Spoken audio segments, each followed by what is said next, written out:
6:28 de la mañana. Para la Fiscalía, Marta Peralta era una de las cabezas de la feria de contratos para conseguir los votos de la reforma pensional que está pasando su examen en la Corte Constitucional. Por su rol de líder de esa estrategia política que para la justicia fue una operación de compra y venta del Congreso, el 13 de junio del 2023, Olmedo López asistió al debate de esa reforma y acordó con Peralta gestionar proyectos dentro de la Unidad Nacional para la Gestión del Riesgo para congresistas de la Comisión Séptima, por ejemplo, entre ellas Berenice Bedoya. De esa reunión surgieron 4 proyectos por más de 12.395 millones de pesos para los departamentos del Meta, Casanare, Risaralda y el departamento de La Guajira. La Fiscalía reveló que Marta Peralta, que es cabeza del pacto histórico en el departamento de La Guajira, en esa reunión además le pidió a López que atendiera y le diera contratos a congresistas de la coalición de gobierno que estaban inconformes por el poco espacio burocrático que tenían en el gobierno del presidente Gustavo Petro. Todas estas revelaciones se hicieron en la audiencia en contra de los exministros Bonilla y Velasco, donde se cerró ayer el círculo de los que compraron parte del Congreso de la República para impulsar las reformas del gobierno del cambio. Ahora falta que la Corte Suprema de Justicia haga lo suyo con la lista de los comprados o los vendidos en sus votos. Son de la Alianza Verde, del Partido Liberal, del Partido Conservador y de las curules de paz, que han ido a citaciones en la Corte Suprema de Justicia, pero que de momento no le resuelven su situación jurídica. Ricardo Ospina es periodista. Está en Mañanas Blue. Son las 6:30 a.m. El general Juan Miguel Huertas, jefe de personal del Ejército, uno de los investigados por sus presuntos nexos con las disidencias de las FARC, sigue ejerciendo su cargo a pesar de que la Procuraduría ordenó su suspensión del cargo hace 5 días. Lo que han confirmado desde el Ejército es que Huertas sigue activo porque no ha llegado a sus oficinas el documento del presidente Gustavo Petro cumpliendo con la suspensión provisional del cargo, lo cual genera muchas suspicacias sobre los motivos de la demora del jefe de Estado en cumplir la orden del Ministerio Público. Y es que el escándalo revelado por Noticias Caracol sobre la presunta infiltración de las disidencias de las FARC en el Ejército y en la Dirección Nacional de Inteligencia sigue siendo un tema de especial atención para el presidente Petro, especialmente interesado en intentar desmentir la información cuya veracidad ya fue confirmada directamente por la fiscal general de la Nación, Luz Adriana Camargo. De hecho, en la última semana el presidente ha lanzado 5 teorías, todas erradas, sobre la denuncia muy grave frente a la posible connivencia de disidentes de las FARC con agentes del Estado. Primero dijo que la fuente había sido la inteligencia militar, luego que había sido información filtrada por la CIA, después que se habría hecho con inteligencia artificial, más adelante dijo que supuestamente había torturas psicológicas a una persona detenida para obtener la información y finalmente dijo que habría supuestas presiones a un disidente detenido para que firmara una carta. Y en cuanto a los temas de fondo, el presidente no da respuestas a preguntas clave. Algunas de ellas son las siguientes. Luego de la revelación del escándalo, el presidente tuvo o tiene acceso a material reservado revelado por Noticias Caracol. En caso de ser afirmativa la respuesta, ¿cómo obtuvo esa información?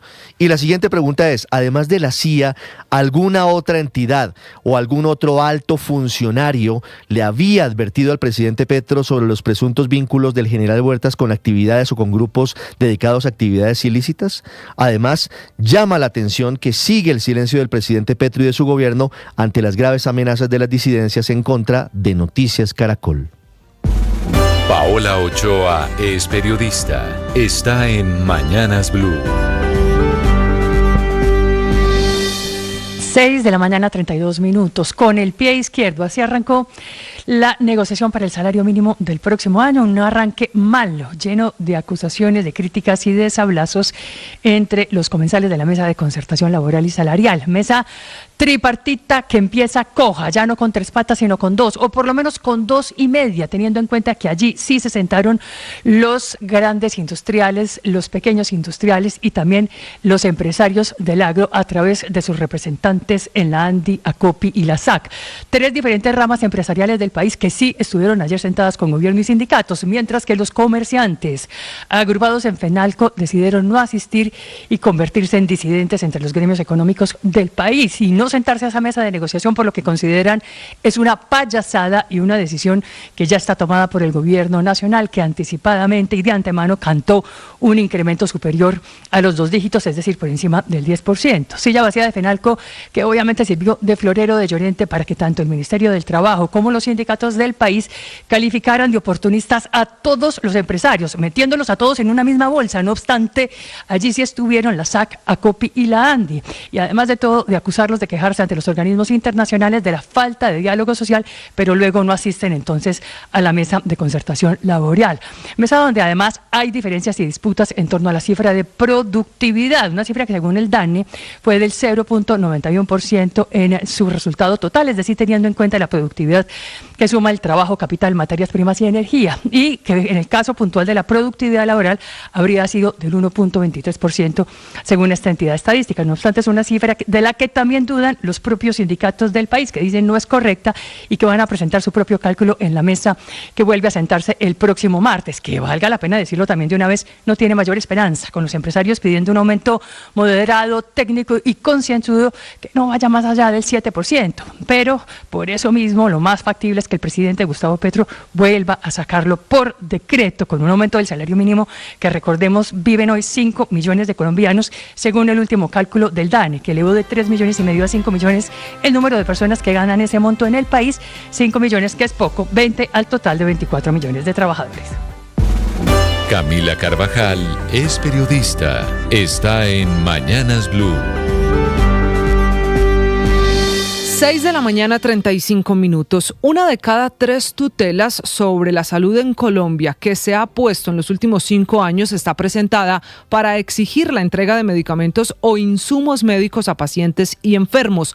Por eso es el anuncio de la Superintendencia de Salud de un plan de choque con 5 medidas para, entre otras cosas, reducir el tiempo de entrega de los medicamentos, que es hoy por hoy el gran dolor de cabeza para los enfermos en Colombia. La medida, dice la Superintendencia, durará inicialmente 9 meses y es de alcance nacional porque es obligatorio que las EPS, tanto las que están intervenidas como las que no, las IPS, los gestores farmacéuticos, las secretarías de salud territoriales, todos hagan parte de lo que el gobierno llama hoy un plan de choque para garantizar la entrega de medicinas. Los pasos son identificar y corregir las causas de los problemas administrativos y logísticos a la hora de entregar medicinas, y esto incluye visitas sorpresas de auditoría a EPS, IPS y gestores farmacéuticos, garantizar la continuidad y calidad del acceso a la tecnología con la que se hacen las medicinas, aumentar la inspección, vigilancia y control sobre la UPC, que es el dinero que paga el Estado por cada afiliado, darle prioridad a las respuestas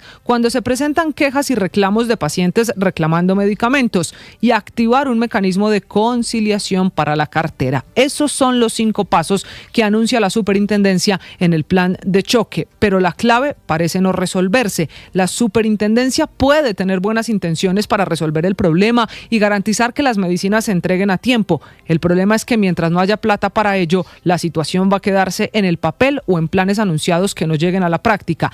Dice las EPS y los mismos gestores que de cada 100 pesos que hoy recibe una EPS para atender a los pacientes y entregar medicamentos, se gastan 108, lo que significa que el problema es de plata, y en el plan de choque el gobierno solo anuncia medidas de vigilancia y de auditorías, pero no de presupuesto. Estás escuchando Blue Radio.